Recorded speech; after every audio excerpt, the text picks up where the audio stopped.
All right, hello guys. Before me, I have the Wen Construction Zone Plate Compactor. This thing is like an absolute beast. It's 7 horsepower and weighs like 200 pounds. I ended up purchasing it open box, so this is not exactly how it comes. The only thing it came with is this metal frame and some tools. We've got, I think that's a spark plug wrench, a little Phillips, and a combination 8 and 10 millimeter wrench. Other than that, we also have a set of instructions. There's no unboxing to do or anything like that because, like I said, it came open box but is otherwise new. Yeah, it's huge. It's not huge, it just weighs a lot. We do have 4 handles here, and if you don't have equipment to move it around on, it will certainly take 2 people. If you do have equipment, there is a little hook right there if you want to like move it around on an excavator or a skid steer or something like that. But for my purposes, I just went and purchased a little hand truck just for this operation. I think it's going to kind of live on that. But yeah, let's crack this open and get her ready to run. Setup and assembly is pretty easy. First you need to uncrate, which really just entails cutting off the zip ties that hold the metal frame together and flipping up the handle, which is then secured with a couple of bolts. Then you're on to filling with fluids. All right, our oil fill is right here. Our oil drain is right here, which is actually pretty convenient to just be able to get a little cup or something under there instead of trying to tilt this whole thing back. The manufacturer recommends, I think, 30 weight straight, or 10W30 in colder weather, or 10W30 full synthetic. It's actually a little confusing in the manual, so I'm just going to go with 10W30 full synthetic and think to myself, it's a small engine, so it will probably be happy no matter what. Next up, I'm going to perform a little optional step, and that is the installation of an inductive hour meter. I have one of these on pretty much all my small engines. Just makes tasks like keeping track of maintenance intervals easier. I just use some 3M VHB mounting tape to adhere to the fuel tank and then wrap the lead around the spark plug wire. Finally, we need to add the gas. I'm using just regular 87 octane, but with some stable 360 added, as I really don't know how long the gas will end up sitting in the tank. With stabilizer added, I've never had a problem getting engines to start, even after sitting unused for 6 months over the winter.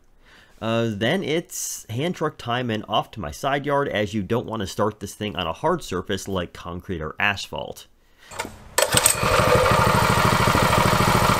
So, off camera, I got it started for the first time. In other words, this single pull start is on a warm motor. The vibrator operates on what I assume is some sort of centrifugal clutch, as it doesn't start until you get the RPMs up a bit.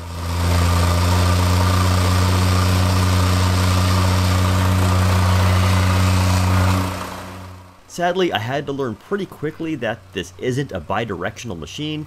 I guess I really didn't do my research beforehand and thought that when making sure to point out that the handle can be flipped back and forth meant it could be operated forward and reverse. Not so, forward only. Oh yeah, and here's what that hour meter looks like when the compactor is running. Basically, it just inductively senses the spark plug firing and counts up. And here it is in action. I ended up buying this because I did the math, and for my huge retaining wall project, which ended up taking far longer than expected, it just didn't make sense to rent. From a performance-only standpoint, it's an absolute monster. It's crazy how well it's able to compact road base, clean 5/8 drainage rock, and native soil backfill.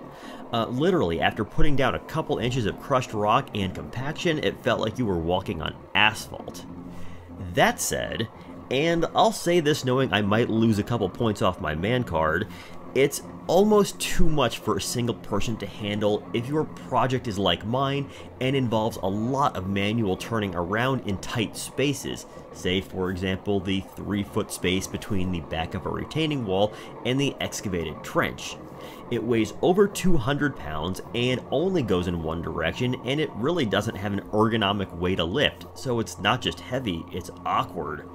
At the point in the project I'm showing you right now, I'm already a couple feet up and the yard is starting to level out, so turning it around is easy.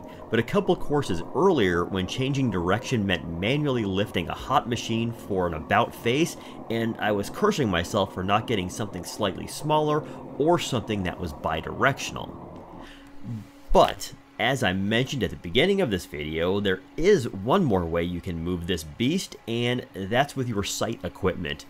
For this project, I rented a mini track loader and was able to use it when the ground was torn up and the hand truck was relatively useless. I ended up just using a C-clamp and some nylon straps to turn my loader into a crane.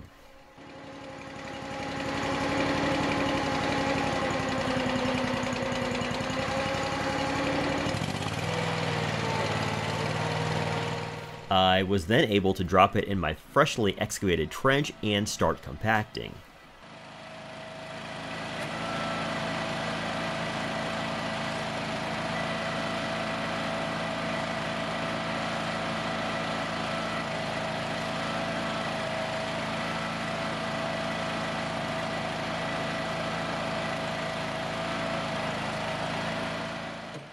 So single operator issues aside, it's really well built, works super well, and surprisingly doesn't use much gas. I'd say go for it if you've got a lot of work to get done.